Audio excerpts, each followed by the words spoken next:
எல்லாம் நலம்தானே? உன் மனதில் உள்ள சந்தேகத்தை கூறு. எனது அன்னையும் தந்தையும் யார்? அதை பற்றி இங்குள்ள எவருக்கும் தெரியாது. நீ இங்கு சமுத்திரத்தின் அலைகள் வாயிலாக வந்தாய். சமுத்திரத்திற்குள் எவ்வாறு சென்றாய் என்று நாங்கள் யாரும் அறிய மாட்டோம். திடீரென்று இக்கேள்விகள் அனைத்தையும் ஏன் கேட்கிறாய்? ஏனென்றால் இன்று எனக்கு நஞ்சை தந்தார்கள். எனினும் நான் இறக்கவில்லை, எனினும் நான் இறக்கவில்லை, எனினும் நான் இறக்கவில்லை. ஔஷதம் ஏதுமின்றி தங்கள் முன்பு நான் உரையாடிக் கொண்டிருக்கிறேன்.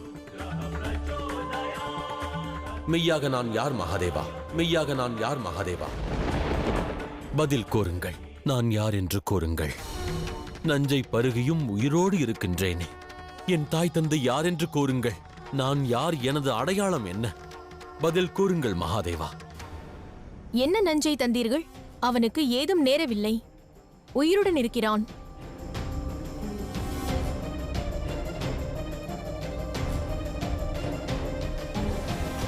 நஞ்சு தன் குணத்தை காண்பிப்பதில் தவறு செய்யவில்லை. அதை பருகியவர் அந்த மகாதேவர். ஆனால் நான் மிகவும் துர்பாகியசாலியாவேன். சக்தியிடம் சிவனை பற்றி என்னால் எடுத்துரைக்க இயலவில்லையே. என்னை குறித்து உண்மையை அறிந்திட வேண்டும். நான் யார் என்ற உண்மையை எவரேனும் எனக்கு எடுத்துரைத்திடுங்கள். சுந்தரனை பற்றிய உண்மையை நானும் அறிய விரும்புகிறேன். ஆம், நானும் அறிய விரும்புகிறேன். ஆம், நாங்களும் அறிய விரும்புகிறோம்.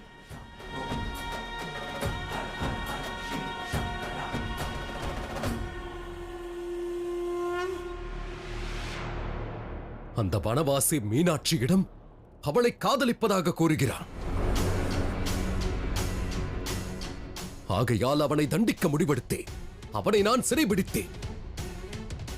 ஆனால் அவன் மாயக்காரனாக இருக்கிறான். என் மாயக்கட்டையே அவிழ்த்து விட்டான். அவனுக்கு என்ன துணிச்சல்! இக்கணமே அந்த மாயாவியுடன் சேர்த்து அந்த வனத்தையும் அழித்து விடுகிறேன். இல்லை அருணாசுரா, அதற்கான தருணம் இப்பொழுது வரவில்லை. குருதேவர் கூறியது சரிதான் அருணாசுரா. அவன் யாராக வேண்டுமானாலும் இருக்கட்டும், அவன் மீது நேரத்தை வீணடிப்பது சரியல்ல. மீனாட்சிக்கும் வாயுவுக்கும் விவாகம் நடத்த வேண்டிய தருணம் மீது அதில் கவனம் செலுத்து. அவ்வாறென்றால் நாளைக்கே விவாகம் நடக்கட்டும். ஆம் அருணாசுரா, நாம் இப்பொழுது நேரத்தை வீணடிக்க கூடாது. இந்த விவாகம் நாளையே நடக்கும், நாளையே நடக்கும்.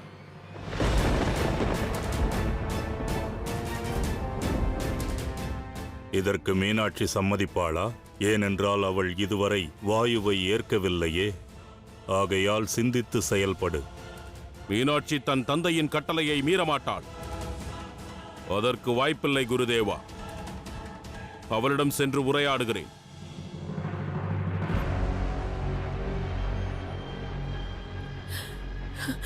இல்லை இல்லை, இவ்வாறு நடக்கக்கூடாது.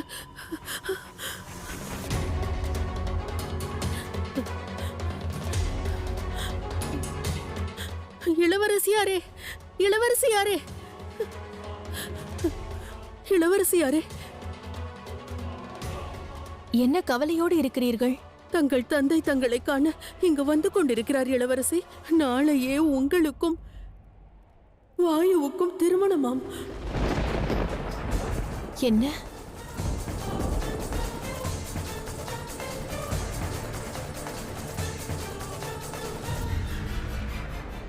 இளவரசி, சற்று பொறுங்கள். எங்கே செல்கிறீர்கள்?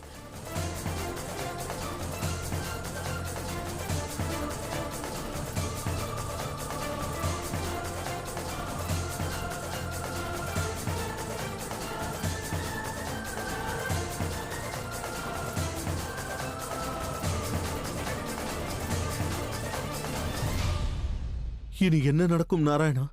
தேவி மீனாட்சியை பொறுத்தவரை அவர்கள் தந்தை கூறுவதுதான் தெய்வ வாக்கு. அவ்வாறென்றால் இப்பொழுது தேவி மீனாட்சி வாயுவை விவாகம் செய்து கொள்வார்களா? அவ்வாறு நடக்கக்கூடாது பிரபு. ஆதிசக்தியின் வடிவமான தேவி மீனாட்சியின் விவாகம் சுந்தரனான சிவனை தவிர வேறு எவருடனும் நிகழ்வதற்கு வாய்ப்பில்லை பிரபு. பிறகு சிவனும் சக்தியும் மீண்டும் கைலாயம் வருவார்களா மாட்டார்களா என்று அன்று நான் உரைத்ததற்கு இதுதான் காரணம் தேவரிஷி. அவ்வாறு கூறாதீர்கள் பிரபு. இனி தாங்கள் ஏதேனும் செய்தாக வேண்டும் பிரபு. இல்லையே இப்பிரம்மாண்டமே சிவசக்தியை இழந்துவிடும். விதியின் முடிவிற்கு முன்னால் எவராலும் ஏதும் செய்ய இயலாது தேவரிஷி. சிவனும் சக்தியும் கூட விதியை விட உயர்ந்தவர்கள் அல்ல.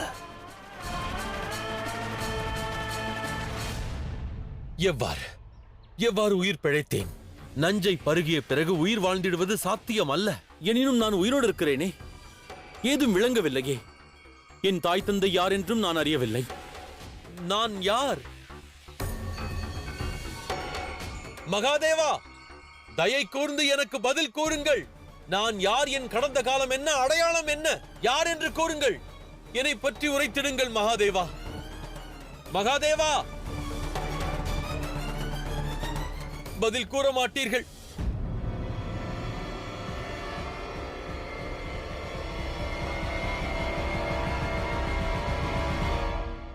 எங்கிருந்தாய் மகளே? உன்னைத்தான் தேடிக் கொண்டிருக்கிறேன். உன் அறைக்கும் நான் சென்றேன். அது நான் தங்களிடம்தான் வந்து கொண்டிருந்தேன் தந்தையே.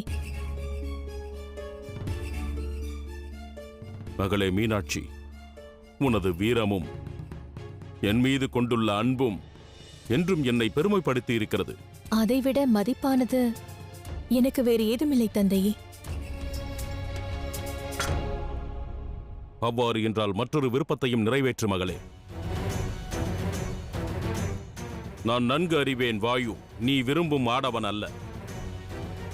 ஆனால் எனது மகிழ்ச்சிக்காக வாயுவை நீ விவாகம் செய்து கொள்ள வேண்டும். எனக்காக அதை செய்வாயா?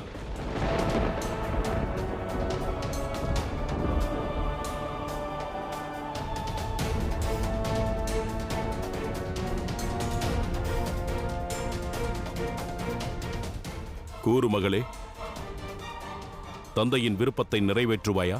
தந்தையே, தாங்கள் கூறியது உண்மைதான். எனக்கு வாயு மீது எந்த விருப்பமும் இல்லை. அவனை என் வாழ்க்கை துணையாக நான் ஏற்கவும் விரும்பவில்லை.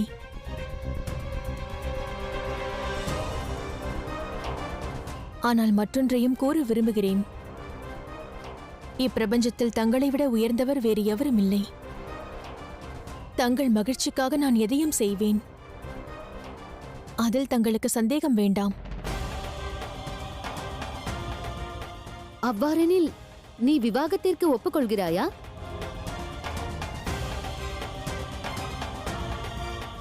என் தந்தையின் மன விருப்பம் அதுவென்றால் வாயுவை விவாகம் செய்து கொள்கிறேன்.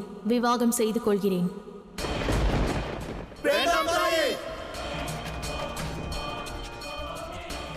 இல்லை,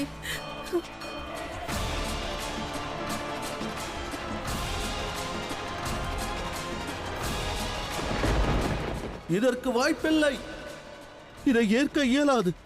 சிவனின் சக்தி வேறு ஒருவரை விவாகம் செய்து கொள்ள எவ்வாறு ஒப்புக்கொள்வார்கள்? இந்த தவறை செய்யாதீர்கள் தாயே.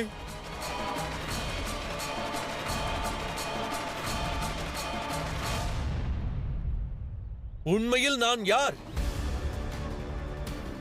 இதற்கு முன் இக்கேள்வி என் மனதில் எழுந்திடவில்லை. இதுவரை ஸ்திரீயான யாவரையும் என் அன்னையாக, சகோதரியாகவே கண்டிருக்கிறேன். ஆனால் இளவரசியை கண்ட பிறகு அவர் மீது காதல் உண்டானது எவ்வாறு? அவருடனேயே இருக்க வேண்டும் என்று எண்ணுவதேன்.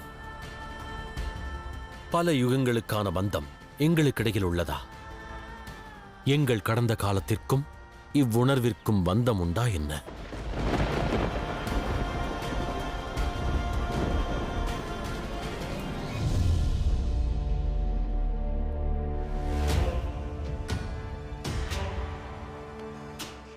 மிக்க மகிழ்ச்சி மகளே.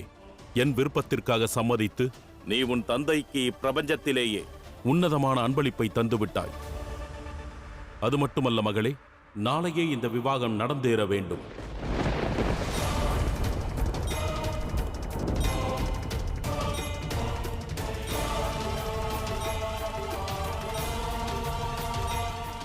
தங்கள் விருப்பமே என் விருப்பம்.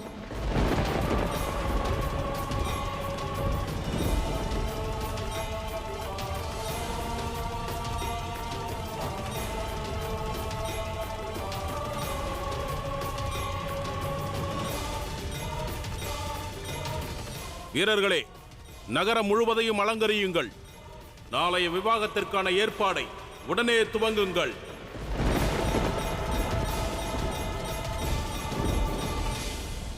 இந்த விவாகம் நடக்காது.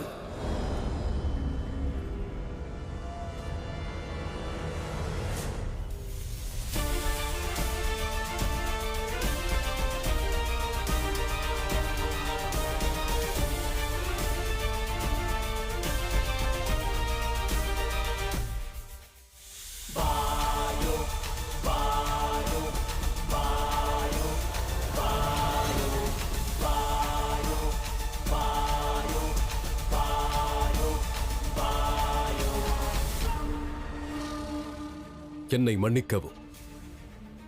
நாளை இந்த விவாகத்தை நடத்த இயலாது. ஏன் நடத்த இயலாது?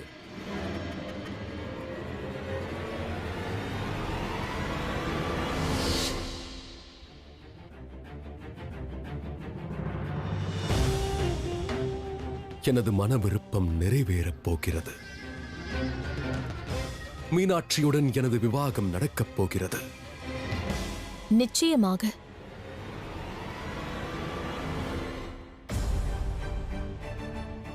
நமக்கு விவாகம் நடக்கும். ஆனால் விவாகத்திற்கு பிறகு உனக்கு மரியாதை கிடைக்காது. மனைவியின் அன்பு கிடைக்காது. வாழ்க்கை துணையின் ஆதரவு உனக்கு கிடைக்காது.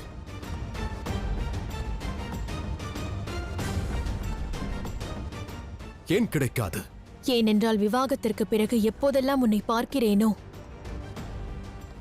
அப்பொழுதெல்லாம் ஒரு வனவாசியிடம் தோற்றவன் என்று எனக்கு நினைவிற்கு வரும்.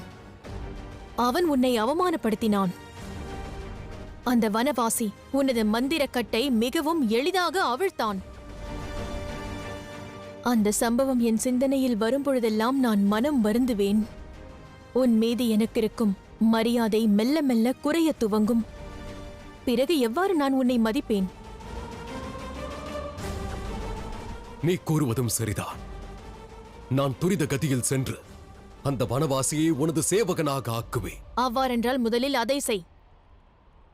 அதற்கு பிறகு என்னை விவாகம் செய்து கொள். ஆனால் இன்று நான் தான் உனது தந்தையிடம் நாளையே உன்னை விவாகம் செய்து கொள்ள தயார் என்று விண்ணப்பித்தேன். நான் அவரிடம் சக்திசாலி மட்டுமல்ல, மாபெரும் புத்திசாலி என்றாய் அல்லவா? உனது புத்தியை சரியாக பிரயோகி. இல்லை, எவ்வாறு நாவல் மரத்தை பெயர்த்திருப்பதற்காக சென்றாயோ அவ்வாறே செல். மரியாதையற்ற விவாகத்தை செய்து கொள். முடிவு உன்னுடையது.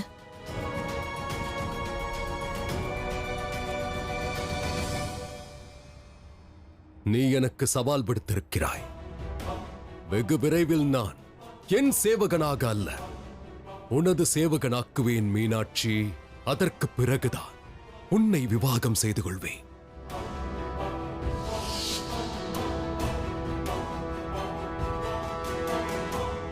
நான் என் ஜாதகத்தை நன்றாக பார்த்து விட்டேன். இந்த விவாகத்திற்கு தற்பொழுது நேரம் உகந்ததல்ல.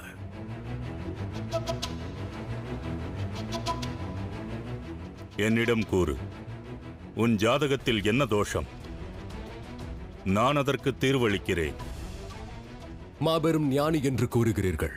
ஜாதகத்தை கணிக்கத் தெரியுமா? அவ்வாறு தெரிந்திருந்தால் இதனால் வரை இறந்த அசுரர்களின் ஜாதகத்தை ஏன் கணிக்கவில்லை? அவர்களுக்கு ஏன் இதுநாள் வரை வெற்றி கிட்டவில்லை? அவர்கள் ஆபத்திற்கான தீர்வை கண்டறிந்திருக்கலாமே.